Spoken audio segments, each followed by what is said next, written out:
Zac Amicos Midnight Spookshow. So, my knowledge of bullshit is limitless, and you guys are about to sit through me having a lot of fucking facts about this. So, this movie is very different from what was originally written. Don Mancini is the writer. He later went on to direct the later sequels, everything after Bride of Chucky, but he's written all of them.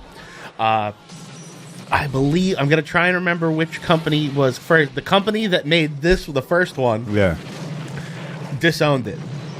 So I want to say it's MGM or Universal, whichever one, and then they switch. So every sequel is then another company, because this movie got a lot of bad press. Why did it get bad press? For violence against children and women. Also, well, Chucky did kill a lot of bitches. Also, a lot of Chucky controversy. We'll get into some fun movie facts. I know a lot of shit about the way the movie was originally supposed to be. But one of the reasons a lot of controversy around the Chucky movies, last week we watched Gacy, the story of John Wayne Gacy. Okay. And we got into some true crime shit, so I don't mind fucking around with that today just a little bit. There have been multiple high-profile murder cases with Chucky cited as the inspiration. Oh, that's great. Two of the top. One was a woman was killed by a group of friends and tortured over a week. The entire time she was tortured, they played techno music with the recurring quote, with recurring Chucky quotes, mixed into the music. And the guy who that probably killed sounded her, dope, though. Yeah, I bet it did. The guy that killed her would call himself Chucky while he tortured her. Oh, that's sad. And then there was also a very famous child murder where two kids killed a baby and claimed in court that they had seen Child's Play 3.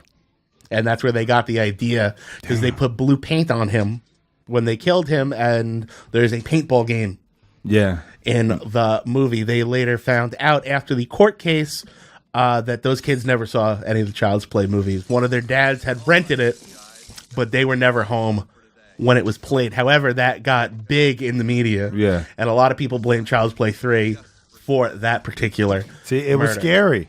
I thought you were going to say their response was going to be like, Chucky did it. Yeah, like Chucky did it. Chucky made me did it. Do it. No, they were just sociopath. It was a very brutal... This whole movie, though, made me realize how bad of a mom she was. Like, this kid, he did everything himself. And she's, I didn't want to do it. I don't want to get up. What drives me nuts, and this might just be the collector in me, because I collect, like, horror shit. And me and my chick collect Funko Pops, the little bobblehead toys. I got them, too. And what bothers me is this kid's got good guy everything. Mm-hmm. The fucking clothes, the cereal. When she makes his birthday cake, it's good guy birthday cake batter. Yeah. The fucking shoes, the fucking construction set. But he doesn't have the doll. Why would you have everything but the doll? It didn't make sense to me either. It's like you could afford the shoes and not that the doll was the cheapest thing. Or maybe it was like a Cabbage Patch doll, like how it was back in the day, that like maybe they just couldn't get it because it was such a popular item. So the Chucky doll is based off what was called the My Buddy doll. Yeah, I remember. And Kid Sister. My Buddy never recovered from the Chucky franchise. I never wanted a My Buddy. After this, I was like, fuck My Buddy. So originally, the first draft of the script, the doll was named Buddy. And the movie was called Blood Buddy. Oh, I'm glad they changed it. It was Batteries Not Included was the original title. Which is a Steven Spielberg. Movie, There's another movie. Yeah. They found out another movie was coming out with that title. Yeah. They changed it to Blood Buddy, because in the original draft of the script, the doll was supposed to be like would get scratches, and you put band-aids on it, and it was supposed to be like a medical like play doctor doll, and the kid cuts his hand and the doll's hand and mixes their blood, and that's how he comes to life, and the doll only kills people while he's asleep. So it's supposed to be the story of a little kid, and the doll only kills people that are mean to him. Oh, I mean, I don't hate the storyline. So the doll I is do. basically, when he goes to sleep, the doll wakes up And kills and everybody. kills his enemies. I like it. I don't know, because that's not a horror movie. That's a great movie. Yeah, that's not a fun real movie. And horror for a movie. much longer time in the original draft, you don't know it's not him.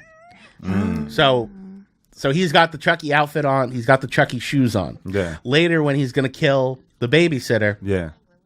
they find the footprints that match his shoes. Yeah. Because Chucky's got the same shoes on. That, in the original draft, is almost the whole movie is trying to figure out if it's him or not. Okay. Now, all this comes to, I've mentioned this on the show before, all this gets a lot more interesting when you hear Don Mancini speak, who is the guy who wrote it. Yeah. Don Mancini, much like Clive Barker, who did Hellraiser, are two of the gayest men alive.